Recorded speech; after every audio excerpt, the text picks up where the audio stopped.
Mark chapter 9, beginning at verse 33. It says, Then he came to Capernaum, and when he was in the house, he asked them, What was it you disputed among yourselves on the road? But they kept silent, for on the road they had disputed among themselves who would be the greatest. And he sat down, called the 12, and said to them, If anyone desires to be first, he shall be last of all and the servant of all. Then he took a little child and set him in the midst of them, and when he had taken him in his arms, he said to them, Whoever receives one of these little children in my name receives me, and whoever receives me receives not me, but him who sent me. Now John answered him, saying, Teacher, we saw someone who does not follow us casting out demons in your name, and we forbade him because he does not follow us. But Jesus said, Do not forbid him, for no one who works a miracle in my name can soon afterwards speak evil of me. For he who is not against us is on our side. For whoever gives you a cup of water to drink in my name because you belong to Christ, assuredly I say to you, he will by no means lose his reward. And so we're going to begin looking at just a little bit about what is taking place in this particular set of verses. In verses 33 and 34, we find out that once they have arrived in a home in Capernaum, that Christ begins to ask his disciples, what is it that you were disputing among yourselves on the road? And so, first of all, I would consider this idea of dispute, or it could have been a discussion, but there was something going on that they were having a discussion and a disagreement on while they were traveling. And rather than respond, it says they chose to keep silent. And the reason for that is they had disputed amongst themselves who would be the greatest. And so if someone asks you a question as to why you are arguing about something, really the only reason that one would do that is because they're embarrassed about what it is that they were arguing about. And it's interesting if you think about it. This is just after Jesus has talked about in the previous 2 verses or 3 verses, 30 through 32, all of the humiliation and the pain that he is going to go through. And so we see here that from that last text, they didn't understand what it was that he was saying to them or what it meant, and they didn't bother to take the time to ask him, or they were too afraid to ask him. So instead, they began to dispute about something else. And one writer says, according to MacArthur, says, spot on, the Lord has just spoken to them about his humiliation, and all they can think about is their exaltation. And so, just like when children sometimes disagree or argue, and then your parent comes to them and says, what is it that you're arguing about? And the children don't want to say, it's generally because they're embarrassed by their particular action. They're embarrassed by their behavior. And this is what's happened to the 12. They're ashamed of what they have been arguing about, in the sense of having to admit that to Jesus Christ. So in verse 35 and 37 through 37, the first phrase that we look at is it says, and he sat down. And traditionally, this was the position for a rabbi or a teacher, that a position that they would take before beginning to teach. It was common for them to, as a teacher, to sit and have others now come and sit and listen to them and hear what they have to say. So the fact that he takes the time to sit down here should signify to the 12 that this is going to be an important lesson that he has to teach them. Now is the time to really listen and hear what I have to say. I'm now taking on the role of a teacher, and I have information that it is that you need to hear. And so he begins his teaching by saying, if anyone desires to be first, he shall be last of all and servant of all. And we know this idea of if anyone, it was clear. The disciples wanted to be first. That's what their dispute was about. They were arguing about who was going to be first or who was going to be the greatest in the kingdom. And what Jesus is teaching now goes against the concept that these 12 men would have understood. And he's saying that true greatness in the kingdom requires humility enough to make oneself a servant and last, because God honors humility and not pride. So here they have this idea of who's going to be the greatest, how can I be exalted, and they're concerned about being prideful and being lifted up.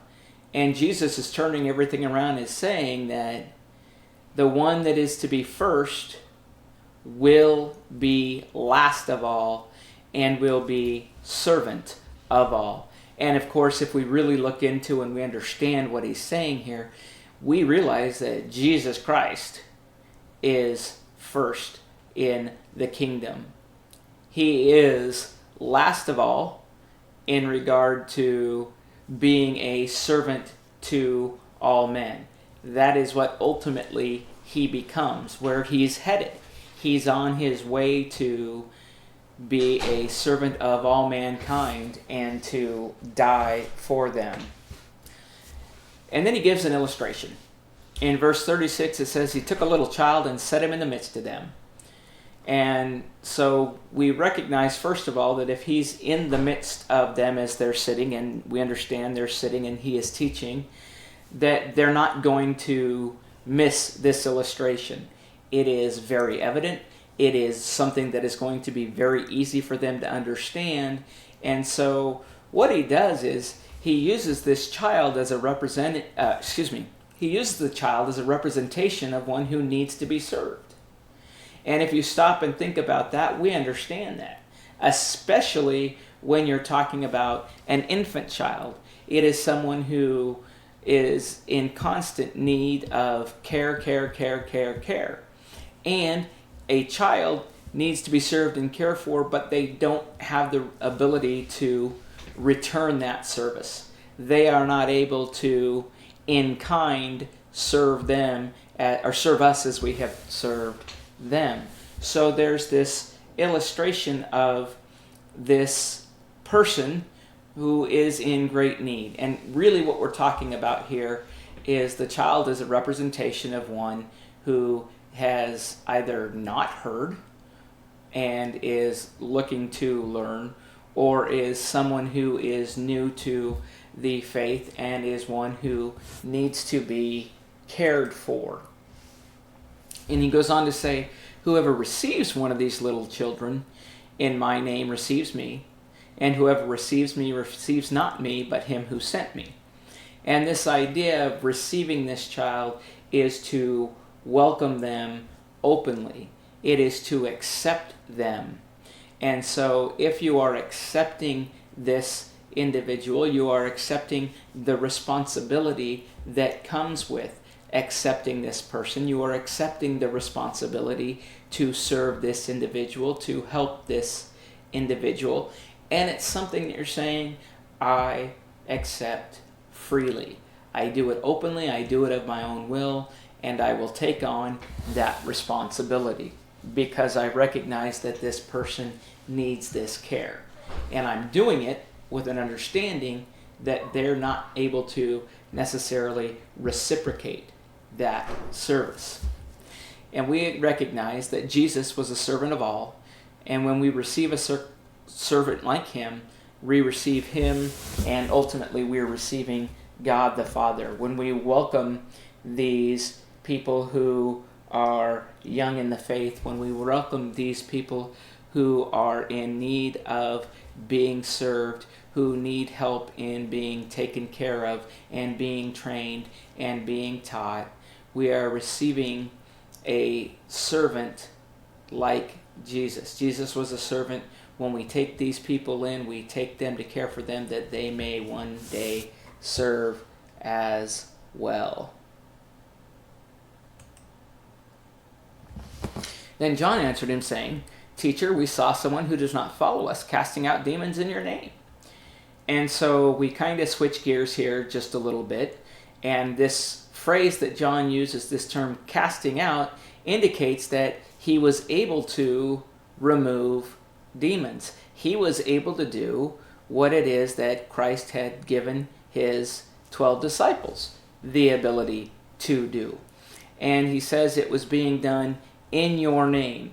And we've talked about the idea of when something is being done in your name, it speaks of the authority behind being allowed to do what you do.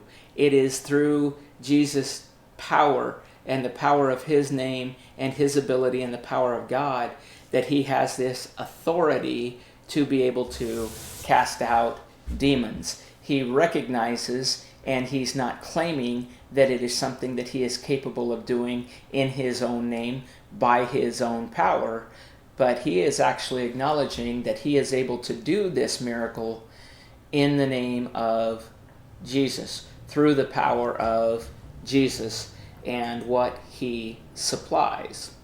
And so John continues to say, we forbade him because he did not follow us. And when you get in, this term because is leading into an explanation. We did this because. And John is trying to justify why they tried to prevent this man from continuing.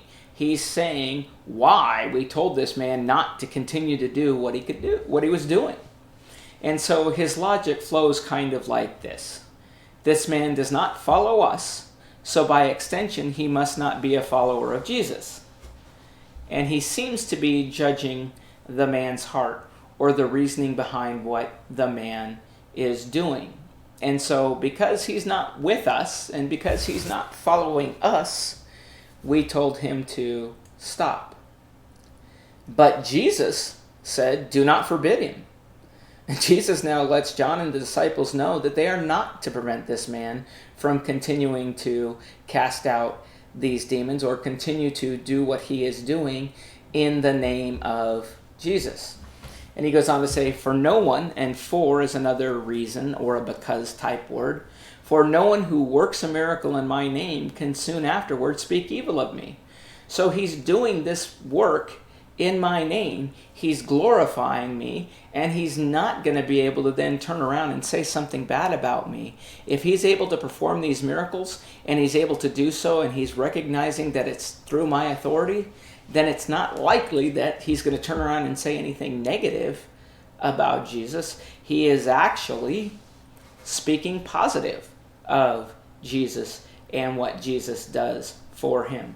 And we understand that the ability to cast out demons is miraculous. And this idea of in my name shows that what the man was doing, he was doing by the authority of Christ and for his honor. He was allowed to do so because it was being done as a way to honor Christ and to continue to show Christ's authority and Christ's power. What he was doing was actually a positive thing for Jesus and his teachings. So he goes on to say, for whoever gives you a cup of water to drink in my name, because you belong to Christ, assuredly I say to you, he will by no means lose his reward. And there's really not a lot that I can talk about here. This idea of a cup of water is just the smallest of things. You would understand that a cup of water is a very minor thing. But if it's given to you in the name of Christ because you belong to Christ, it's a recognition that this person is doing this because of the fact that you are serving Christ and stuff. He says, I say to you, he will by no means lose his reward because he is doing this for you because you are of me. Again, it's something that allows for you to continue to do your service for me. And that is a service provided to you. One writer, Widersby, put it this way: it is not necessary to perform great miracles to prove our love for Christ. When we lovingly receive a child or compassionately share a cup of cold water, we are giving evidence that we have the humble heart of a servant.